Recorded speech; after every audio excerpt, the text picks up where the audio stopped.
بسر صاحب بہت شکریہ آپ کا پروگرام میں وقت دینے کے لیے.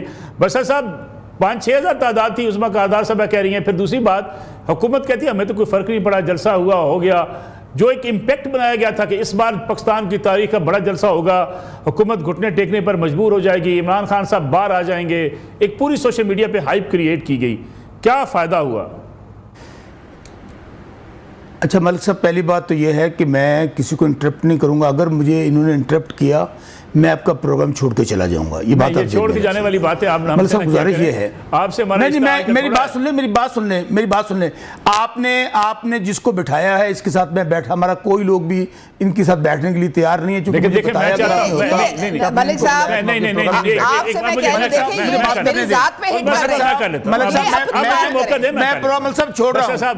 ملک صاحب میں پروگرام چھوڑ رہا ہوں. اگر آپ نے, میں نے کہا اگر اس نے انٹرپٹ کیا, بسر صاحب میری گزارش سن لیں. آپ اپنی پروگرام میں بات کریں گے, آپ کو پتا ہے میں نے آپ سے کوئی آج کا تعلق نہیں ہے, ہم نے آپ کو ہمیشہ آزادی سے بات کرنے دی ہے. پرسنل اگر ہم نہیں ہوں گے تو اچھا ہوگا میرے خیال میں. ٹاک شو کا مطلب یہ ہوتا ہے کہ کوئی ملک صاحب میں دوبارہ کلیئرٹی کے ساتھ بات کہہ دوں. میں نے جس مہمان کو آپ نے نون لیگ سے بلایا ہے, میں نے ان کے ساتھ ہماری پارٹی کا کوئی فرد بھی نہیں بیٹھنا چاہتا. آپ نے بلا لیا ہے, مجھے پتا ہوتا تو میں پھر ریپیٹ کر رہا ہوں تو میں آپ کا پروگرام جوائن نہیں کرتا. بہرحال آپ نے مجھے بلا لیا, میں اس کو انٹرپٹ نہیں کروں گا. اچھا میری گزارش سنیں, انہیں کہیے گا انٹرپٹ مت کریں, میں دوبارہ ریپیٹ کر رہا ہوں. اچھا ملک صاحب گزارش یہ ہے کہ جو کچھ آج یہ جلسے پہ ہوا, پہلے تو آپ کو یاد ہے کہ 22 ستمبر کا جلسہ جس طرح 7:30 بجے جیلیں کھلوائی گئیں, عمران خان صاحب کی منتیں کی گئیں, وہ جیل جو کھلتی نہیں تھی, کسی کو ملانے نہیں دیا جاتا تھا, تو کہا گیا کہ آپ خدارہ اپنا جلسہ ملتوی کر دیں, یہاں پر خون کی نہریں بہہ جائیں گی یہاں پر. اور ظاہر ہے جب ختم نبوت کا نام آئے تو ہماری تو جان بھی حاضر. اور عمران خان صاحب نے تو ہمیشہ UN کے اندر آپ کو پتہ ہے اسلام کا علم بلند کیا تھا. اور پھر آپ نے دیکھا کہ یہ جو جلسہ تھا, پہلے تو ہمیں, حالانکہ اس نے NOC ساتھ لے کر گئے تھے جیل کے اندر, خان صاحب کو دیا تھا کہ یہ NOC ہے 22 کو جلسہ کر لیجئے گا. ہوا یہ کہ پہلے تو ہمیں انہوں نے 2-3 دن پہلے وینیو دیا, اور وہ بھی اسلام آباد سے 20 کلومیٹر باہر. اس کے بعد کیا ہوا کہ وہاں پر ہمیں پہلے ایک وینیو دیا گیا, انہوں نے کہا نہیں یہ نہیں جی دوسرا لے لیں جی, وہ دے دیا جی, اس کے اندر پانی چھوڑ دیا گیا. پھر کیا ہوا, آج کس نے نہیں دیکھا کہ پورے پاکستان کو کنٹینرستان بنا دیا گیا, سازشیں, رکاوٹیں ہر جگہ پہ. میں اس وقت اسلام آباد میں موجود ہوں, یہاں پر آپ اسلام آباد راول پنڈی کے اندر لوگ ایمبولنس کے اندر ایک بچہ فوت ہو گیا اور اس کا والد چیخو پکار کر رہا ہے کہ وہاں پر کوئی راستہ نہیں تھا, تمام راستے بند کر دیے. ڈر کس کا تھا؟ عمران خان کا اور عمران خان کے چاہنے والوں کا. یہاں پر میں آپ کو خود آئی وٹنس ہوں کہ جو وہاں پر مارگلا میں ایک انٹری تھی اس کو بھی بند کر دیا گیا. میں جو بات کر رہا ہوں حلفاً آپ کو بات کر رہا ہوں, اور میرے پاس اس کا ویڈیو موجود ہے. اگر آپ مجھے اجازت دیں میں ایک چیز آپ سے شیئر کر لوں کہ جو روٹس آپ کے ساتھ طے کیے گئے, ضلعی انتظامیہ کا دعویٰ ہے کہ ان روٹس کے اوپر کوئی پابندی نہیں تھی. ملک صاحب چھوڑ دینا, جانے دینا, کون سی انتظامیہ, کون سی حکومت, وہ جن کی کانپیں ٹانگ رہی ہیں, جن کی کوئی اوقات اور حیثیت نہیں ہے کہ آپ ایک جلسے کے اوپر آپ نے جس طرح یہاں پر کنٹینرز لگائے, پورا شہر بند کر دیا. اس کے باوجود ایک تاریخی جلسہ شنگجانی اسلام آباد میں ہو رہا تھا, اور ایک جلسہ پورے پاکستان کی سڑکوں پر ہو رہا تھا.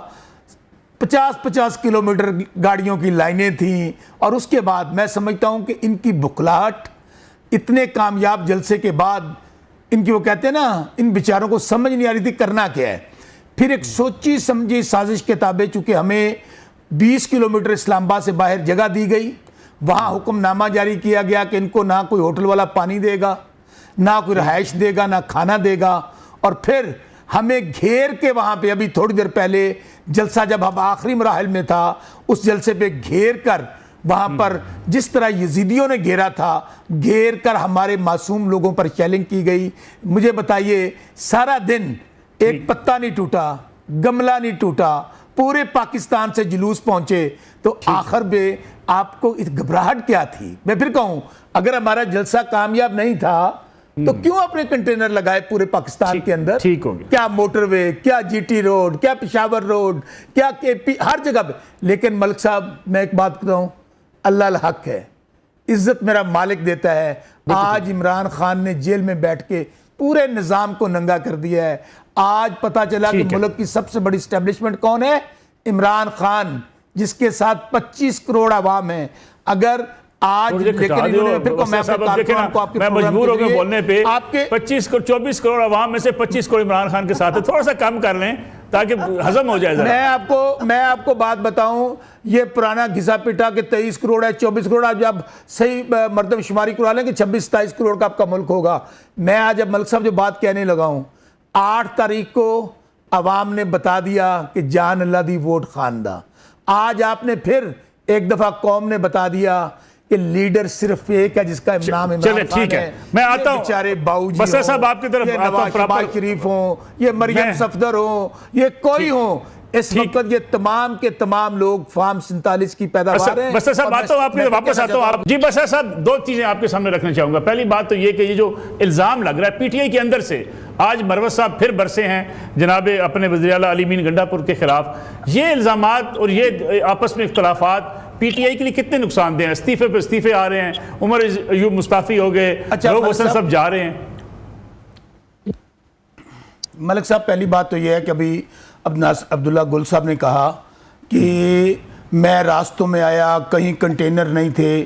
تو میری دعا یہ ہے کہ جو جھوٹ بولے اللہ تعالیٰ اس دنیا میں بھی اس کو آخرت میں بھی غارت کر دے اور بالکل اس کو نشان عبرت بنا دے. گزارش یہ ہے، بار بار میں یہ کہہ رہا ہوں، بار بار یہ آپ کو کہہ رہا ہوں کہ یہاں پر حالت یہ تھی کہ کیا دنیا اندھی ہے کہ پورے اسلام آباد اور پنڈی کے اندر کون سا کنٹینر تھا جو نہیں لگا. اور دوسری بات، کس کو نظر نہیں آ رہا کہ پورے پاکستان کے اندر آج کوئی سڑک ایسی نہیں تھی جہاں پہ 20-30 کلومیٹر کی لائنیں نہیں لگی تھیں. ٹی وی تو ایک اے بی این نے ہمیں دکھانے کی کوشش کی، وہ بیچارہ آپ نے آج بند کر دیا. اور بلکہ اب چل رہا ہے ٹی ویوں پہ، ہمارا جلسے کا کوئی ٹکر نہیں چلا. اب ٹی وی پہ کیا چل رہا ہے؟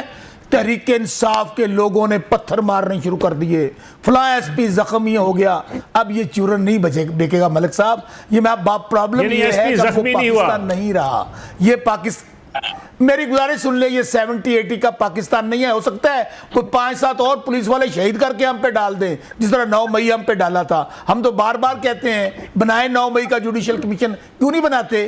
کہاں گئی آپ کی CCTV فوٹیج؟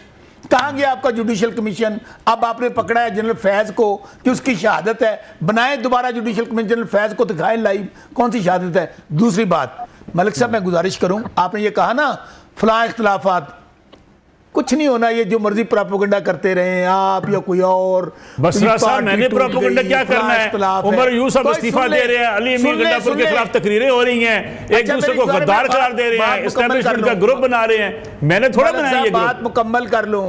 جی ملک صاحب بات مکمل کر لوں. پورا زور لگا لیا یہاں کے فارم 47 کے نمونے. میاں نواز شریف اگر ہار گیا تو ان میں سے جیتا کون ہے؟ کون سی جماعت کے ووٹ ہیں؟ اگر مریم بی بی ہار گئی تو کون سی جماعت کے ووٹ ہیں؟ اور دوسری بات، آپ نے 2 سال ہو گئے ہیں تحریک انصاف کو توڑ رہے ہیں. تحریک انصاف ختم ہو گئی، عمران خان ہسٹری، ان کی ٹکٹ کو نہیں لے گا، ان کی ضمانتیں ضبط ہو جائیں گی.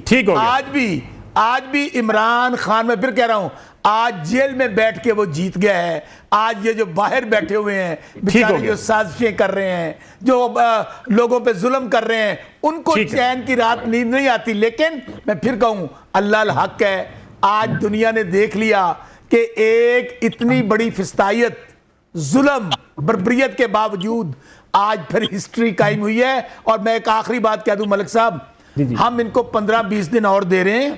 اگر عمران خان کو، شاہ محمود قریشی کو، بشرا بیگم کو اور ہمارے لوگوں کو رہا نہ کیا، مینڈیٹ چوری واپس نہ کیا، ابھی تو ہم آئے ہیں اسلام آباد، ہو سکتا ہے اگلا ہمارا پڑاؤ اڈیالہ جیل کے سامنے ہو.